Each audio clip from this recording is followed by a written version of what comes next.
Hello everyone, welcome to A Y study. Friends, हम लोग जो है गुप्त वंश के बारे में यहाँ पे जो फैक्ट्स दिए हुए हैं उसको कंप्लीट कर रहे हैं।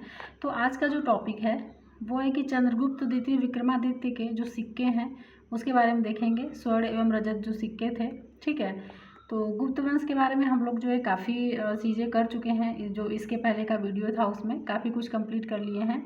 बाकी जो बचा हुआ पार्ट है उसको आज कंप्लीट कर लेते हैं तो गुप्त वंश कंप्लीट हो जाएगा, ठीक है। इसके पहले जो है मौर्य वंश और भी जितने उसके पहले के जो वंश होते थे सारे करा दिए गए हैं, तो उसको आप जाके रिवीजन कर सकते हैं, ठीक है। तो चलिए फिर आज की क्लास शुरू करते हैं। तो जो सिक्के हैं उसके बारे में देखते हैं। सबसे पहला जो है धनुर्धारी प्रकार का जो सिक्का था, तो उसके बारे में जो यहाँ पे कुछ इम्पॉर्टेंट बातें दी गई हैं, उसकी विशेषताएं क्या हैं तो उसको देख लेते हैं। इसमें जो है कि मुख्य भाग पर धनुर्धारी राजा की आकृति, गरुड़ ध्वज तथा मुद्रा लेख श्रीदेव महाराजाधिराज श्री चंद्रगुप्त अंकित है, ठीक है। ये जो बात यहाँ पे दी गई है ये इस सिक्के पे अंकित है। पृष्ठभाग पर लक्ष्मी के साथ राजा की उपाधि श्री विक्रम अंकित है। तो ये भी पूछ सकता है कि जो राजा की उपाधि है ये जो श्री विक्रम, ये किस प्रकार के सिक्के पे अंकित है। अगर बहुत ज़्यादा क्वेश्चन ऐसे कुछ पूछता है तो बनाएगा ये। तो ध्यान रखिएगा, जो धनुर्धारी प्रकार का सिक्का है ये चंद्रगुप्त द्वितीय विक्रमादित्य से संबंधित सिक्का है, ठीक है। आगे देखते हैं छत्रधारी प्रकार का जो है सिक्का, उसको देखते हैं। छत्रधारी प्रकार, तो इसमें जो है छत्र धारण किए हुए राजा की आकृति तथा महाराजाधिराज श्री चंद्रगुप्त अंकित है इस पे, ठीक है। सिंह निहंता प्रकार का जो सिक्का था, तो इस पे जो है सिंह को मारते हुए आकृति तथा पृष्ठभाग पर देवी दुर्गा की आकृति है। तो सिंह निहंता प्रकार का जो सिक्का था उसके बारे में यहाँ पे जानकारी जो दी गई थी कंप्लीट हो गई है। अब देखते हैं पर्यंक प्रकार का सिक्का, ठीक है। पर्यंक प्रकार, तो इसमें जो है राजा वस्त्र एवं आभूषण धारण किए हुए पलंग पर बैठा है, पलंग पर बैठा हुआ है। दाएं हाथ में कमल तथा बाएं हाथ में पलंग पर रखा हुआ है। जो दायां हाथ है उसमें कमल है तथा बाएं हाथ जो है वो पलंग पर रखा हुआ है। तो ये इस प्रकार से जो है इसको पर्यंक प्रकार का सिक्का बता दिया गया है। अश्वारोही प्रकार का सिक्का जो है ये घोड़े पर सवार राजा की आकृति तथा मुद्रा लेख पर परम भागवत अंकित है। पृष्ठभाग पर देवी के साथ अजीत विक्रमः अंकित है, ठीक है। आगे देखते हैं राजा रानी प्रकार का जो सिक्का है। तो राजा रानी प्रकार का जो सिक्का है इसमें राजा रानी का एक चित्रण किया गया है। ध्वजधारी प्रकार का जो सिक्का है तो ध्वजा धारण का चित्रण है इस पे। और चक्र विक्रम प्रकार का जो सिक्का है इसमें भगवान विष्णु का अंकन पृष्ठभाग पर अजीत विक्रम तथा सिंह विक्रम अंकित है, ठीक है। तो ये जो है चंद्रगुप्त द्वितीय विक्रमादित्य के सिक्के के बारे में हो गया। अब यहाँ पे कुछ नोट दिया गया है, कुछ इंपॉर्टेंट बातें दी गई हैं, उसको भी देख लेते हैं। तो गुप्तकालीन स्वर्ण सिक्कों को दिनार या निष्क कहा जाता था, ठीक है। ये क्वेश्चन में पूछा हुआ है कि निष्क क्या था, ठीक है। तो निष्क जो है ये गुप्तकालीन स्वर्ण सिक्का था। गुप्तकालीन चांदी के सिक्कों को रुपयका या फिर रूपक कहा जाता था। तो ये दोनों भी इम्पॉर्टेंट है, इसको ध्यान रखना है, ठीक है। चलिए अब आगे देखते हैं, आगे का जो फैक्ट है उसके बारे में देखते हैं। अब जो है हम लोग कालिदास के ग्रंथ के बारे में देखते हैं। कालिदास के ग्रंथ, तो पहला हो गया रघुवंश, ये एक महाकाव्य है। और कुमार संभव, ये भी जो है महाकाव्य है। विक्रमोर्वशीय, ये भी जो है महाकाव्य है। और मेघदूत जो है ये खंड काव्य है, गीति काव्य। ऋतु संहार देखें अगर तो ये खंड काव्य है, गीति काव्य। नेक्स्ट है मालविकाग्निमित्रम, ये नाटक है, ठीक है, नाटक है। और अभिज्ञान शकुंतलम जो है ये भी नाटक है। तो यहाँ पे जो कालिदास के जो ग्रंथ दिए गए हैं ये एग्ज़ाम के पॉइंट ऑफ व्यू से इम्पोर्टेंट हैं, पूछा हुआ है। इनमें से कई सारे नाम पूछ दिए गए हैं कि ये किसके जो है ग्रंथ हैं, ठीक है। तो ये हो गया। अब चलते हैं आगे देखते हैं। अभी हम लोग जो है चंद्रगुप्त द्वितीय के बारे में देखे हैं। अब हम लोग जो है देखते हैं कुमारगुप्त प्रथम के बारे में। तो जो कुमारगुप्त प्रथम हैं इनसे जो रिलेटेड अभिलेख है उसको देखते हैं। तो एक तरफ तो अभिलेख दिया गया है और एक तरफ प्राप्ति स्थल और उसका जो विशेष बातें हैं उसमें वो दी गई है, ठीक है। तो जो अभिलेख है ये देखें, अगर बिलसड़ अभिलेख, ये एटा उत्तर प्रदेश में ये मिला है। और इसकी जो विशेष बातें हैं तो कुमारगुप्त का प्रथम अभिलेख 415 ईस्वी तिथि अंकित है। इसमें कुमारगुप्त प्रथम तक गुप्तों की वंशावली है, ठीक है। बिलसड़ जो अभिलेख है अगर ये देखा जाए तो कुमारगुप्त प्रथम से संबंधित है। अब नेक्स्ट देखते हैं, नेक्स्ट जो अभिलेख है उसके बारे में।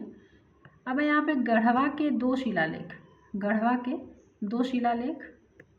तो ये जो है इलाहाबाद में मिला है, अब इसका नाम बदल के प्रयागराज कर दिया गया है। तो गढ़वा प्रयागराज से 2 शिलालेख प्राप्त हुए हैं। किसी दानगृह को 10 व 12 दिनार दिए जाने का वर्णन है इसमें। नेक्स्ट है कि मंदसौर अभिलेख। मंदसौर अभिलेख पूछा हुआ है ना, ये कई बार एग्जाम में पूछा हुआ है मंदसौर अभिलेख के बारे में कि ये किस वंश से संबंधित है। तो ये जो है अगर देखा जाए तो गुप्त वंश से संबंधित है। मंदसौर अभिलेख जो है ये दशपुर में स्थित है, दशपुर मध्य प्रदेश में, और जो प्राचीन मालवा बोलते थे यह लेख प्रशस्ति के रूप में है, जिसकी रचना वत्स भट्टी ने की थी। राज्यपाल बंधु वर्मा का उल्लेख, सूर्य मंदिर के निर्माण का उल्लेख इसमें दिया गया है। नेक्स्ट है करमदंडा अभिलेख। ये फैजाबाद उत्तर प्रदेश में स्थित है। इसकी स्थापना 436 ईस्वी में कुमारगुप्त के मंत्री पृथ्वीसेन ने की थी। ठीक है, इसकी जो स्थापना है वो पृथ्वीसेन ने की थी, जो कि कुमारगुप्त के मंत्री थे। तो करमदंडा अभिलेख जो है गुप्त का वंश से संबंधित है। नेक्स्ट है मानकुंवर अभिलेख। मानकुंवर अभिलेख, ये देखें कि मानकुंवर प्रयागराज यहाँ पे स्थित है, और जो इसकी स्थापना है तो 448 ईस्वी में बुद्ध मित्र नामक बौद्ध भिक्षु द्वारा करवाई गई थी। तो ये जो मानकुंवर अभिलेख है ये भी जो है गुप्त वंश से संबंधित है। चलिए अब आगे देखते हैं। अब हम लोग देखते हैं यहाँ पे मथुरा का लेख। मथुरा का जो लेख है उसके बारे में देखते हैं। ये उत्तर प्रदेश में है और 454 ईस्वी की तिथि उत्कीर्ण है। धर्म चक्र उत्कीर्ण था इस पे। सांची अभिलेख है, ये सांची मध्य प्रदेश में मिला। ये हरिस्वामिनी द्वारा सांची के आर्य संघ को धन दान में दिए जाने का उल्लेख जो है सांची अभिलेख में किया गया है। ठीक है, चलिए अब आगे देखते हैं।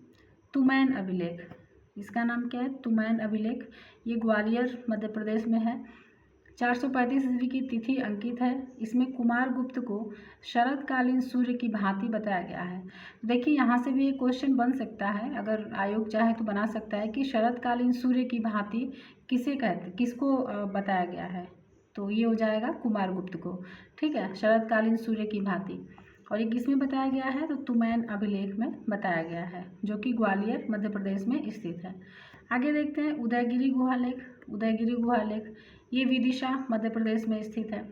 425 ईस्वी का जैन अभिलेख मिला है। इसमें शंकर नामक व्यक्ति के द्वारा पार्श्वनाथ की मूर्ति स्थापित किए जाने का विवरण सुरक्षित है। ठीक है, अब आगे हम लोग नेक्स्ट वाला जो अभिलेख है उसको देखते हैं। यह है बंगाल से प्राप्त अभिलेख धनदह ताम्रपत्र। राजशाही बांग्लादेश में स्थित है। 432 ईस्वी का ताम्रपत्र प्राप्त हुआ। इसमें कुमारगुप्त को परम भट्टारक महाराजाधिराज परम दैवर्त कहा गया है। ठीक है, इसमें कहा गया है धनदय ताम्रपत्र अभिलेख, जो कि बंगाल से प्राप्त हुआ।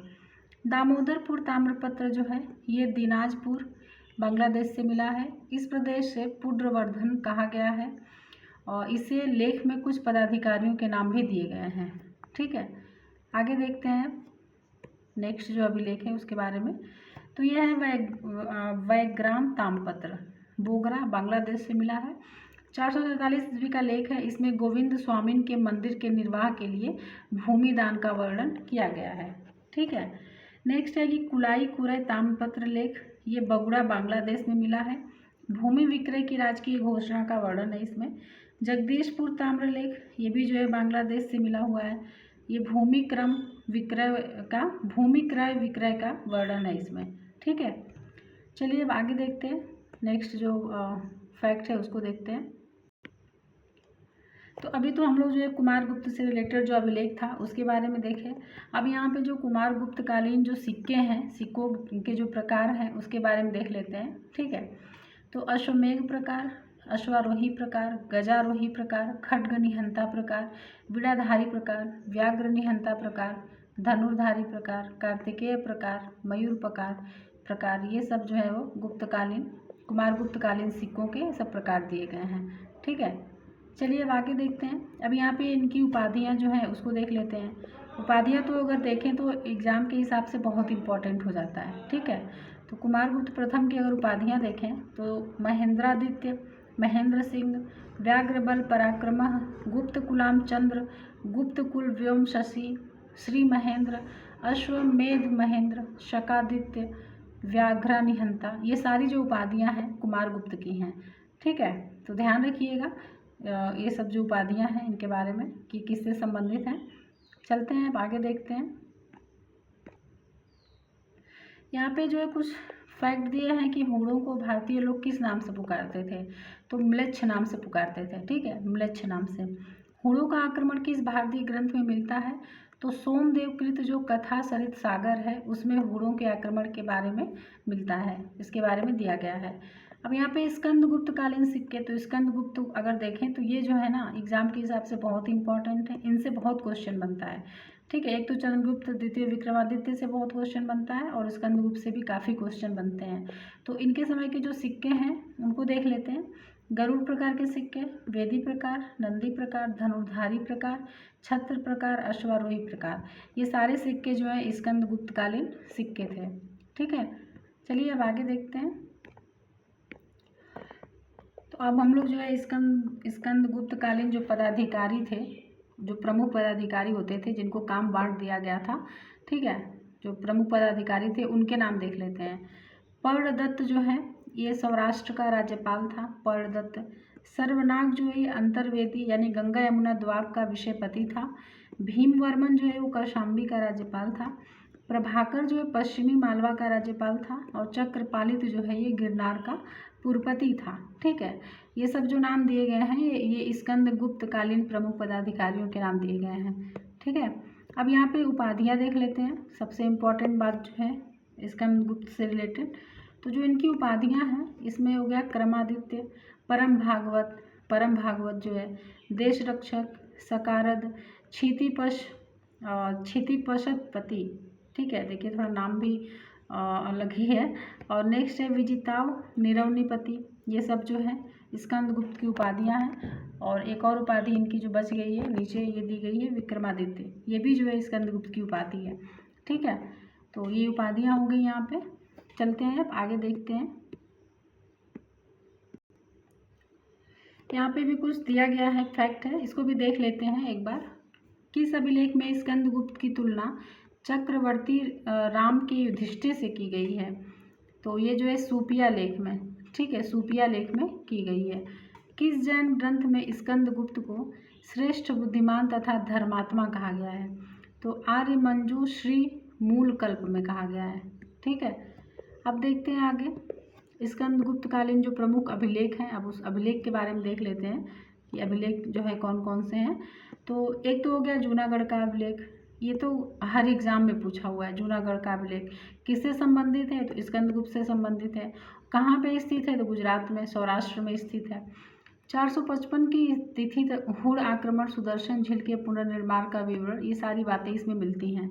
नेक्स्ट है कि बिहार स्तंभ लेख, ये पटना बिहार में मिला है।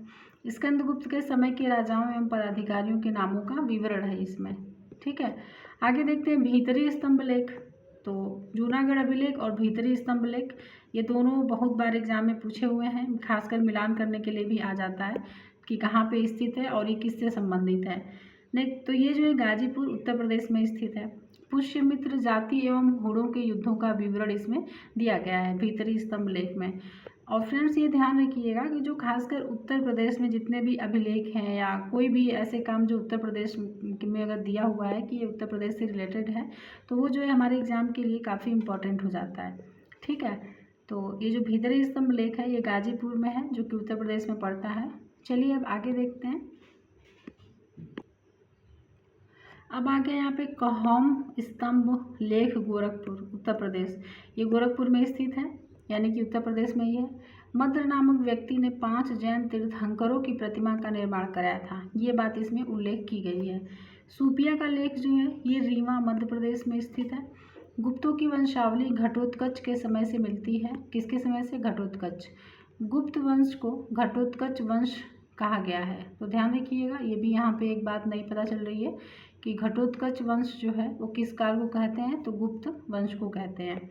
गढ़वा शिलालेख जो है ये प्रयाग उत्तर प्रदेश में स्थित है। स्कंदगुप्त का अंतिम अभिलेख है ये, ठीक है, गढ़वा अभिलेख जो है ये स्कंदगुप्त का अंतिम अभिलेख है। आगे देखते हैं अब यहाँ पे जो नेक्स्ट अभिलेख है, तो ये इंदौर ताम्रपत्र, इंदौर ताम्रपत्र ये नाम में ही स्थित है, ये कहाँ पे स्थित होगा, तो ये इंदौर बुलंदशहर, ठीक है, बुलंदशहर यहाँ पे स्थित है। सूर्य पूजा एवं सूर्य मंदिर में दीपक जलाने का विवरण मिलता है इसमें। ठीक है, चलिए अब आगे देखते हैं, नेक्स्ट जो टॉपिक है उसको देखते हैं। तो यहाँ पे हम लोग देखते हैं कि यहाँ पे दिया गया है कि गुप्त वंश का अंतिम महान शासक कौन था। तो गुप्त वंश का अंतिम महान जो शासक था वो कुमारगुप्त तृतीय था। ठीक है, कुमारगुप्त तृतीय। जो किसी वंश का जो अंतिम शासक होता है वो भी इम्पोर्टेंट होता है। ठीक है, पहला और अंतिम ये नाम तो पता ही होना चाहिए, कोई भी वंश हो। तो यहाँ पे अगर गुप्त वंश का अंतिम महान शासक देखें तो ये जो है कुमारगुप्त तृतीय था।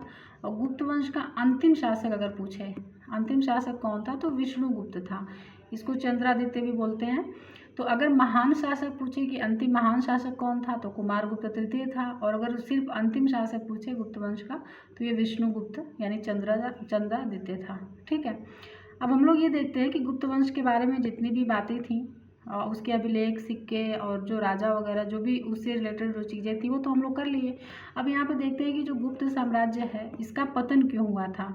ठीक है, कोई भी अगर वंश है तो उसका पतन होगा, फिर एक दूसरा राज्य, दूसरा वंश जो है स्थापित होगा। तो जो गुप्त साम्राज्य है इसका जो पतन हुआ था, तो इसके जो प्रमुख कारण हैं उसमें है कि अयोग्य तथा निर्बल उत्तराधिकारी, ये तो सबसे प्रमुख कारण होता है। अगर उत्तराधिकारी निर्बल नहीं होता, अयोग्य नहीं होता, तो कोई उसे हरा ही नहीं पाता। ठीक है, तो फिर ये वंश बना रहता। लेकिन जो इसके उत्तराधिकारी थे ये निर्बल थे, अयोग्य थे। दूसरा है कि शासन व्यवस्था का संघात्मक स्वरूप, प्रांतीय शासकों के विशेषाधिकार, बाह्य आक्रमण या हुड़ आक्रमण जो है, उच्च पदों का आनुवंशिक होना, बौद्ध धर्म का प्रभाव, और क्या है आगे उसको देखते हैं। उत्तराधिकार युद्ध बहुत होता था। ठीक है, उत्तराधिकार युद्ध हो गया। स्थानीय या प्रांतीय राजाओं की स्वतंत्रता, सामंतवाद का विकास, केंद्रीय शक्ति का दुर्बलता, साम्राज्य की विशालता, एकता एवं स्थायित्व का अभाव, सैन्य एवं प्रशासनिक शिथिलता, राष्ट्रवादी भावना का अभाव। और भी यहाँ पे आगे दिया हुआ है, एक बचा हुआ है, यह है कि पारस्परिक संघर्ष एवं विद्वेष का वातावरण। तो ये सारी जो बातें दी गई हैं ये सारी जो हैं गुप्त साम्राज्य के पतन के प्रमुख कारणों में से एक हैं। ठीक है, तो इतने कारण थे गुप्त साम्राज्य के पतन के। तो अभी चलते हैं, इसको यहीं तक रोकते हैं, बाकी जो अभी नेक्स्ट वीडियो में कर लेंगे, क्योंकि अभी काफ़ी कुछ बचा हुआ है गुप्त वंश के बारे में। ठीक है, तो वीडियो काफ़ी लंबी हो जाएगी। तो चलिए फ्रेंड्स, फिर मिलते हैं नेक्स्ट वीडियो में। ध्यान रखिए, पढ़ते रहिए, क्योंकि अब जो है बहुत ज़्यादा टाइम नहीं बचा हुआ है। अब देखिए जुलाई जो है अब आते आते आज जो है कितनी तारीख हो गई है। ठीक है, 12 तारीख हो गई है। तो अभी ज़्यादा दिन है नहीं, जुलाई भी ऐसे ही बीत जाएगा, फिर उसके बाद मुश्किल से 2-2.5 महीने बचेंगे। ठीक है, तो अपनी तैयारी आप लोग अच्छे से करते रहिए। और ये जो सीरीज़ चल रही है आपकी रिवीजन के लिए काफ़ी अच्छी है, काफ़ी हेल्पफुल है। ठीक है, इसके साथ जो है टेस्ट सीरीज वगैरह भी करते रहिए। तो चलिए फ्रेंड्स, फिर मिलते हैं नेक्स्ट सीरीज में। तो ध्यान रखिए और थैंक यू।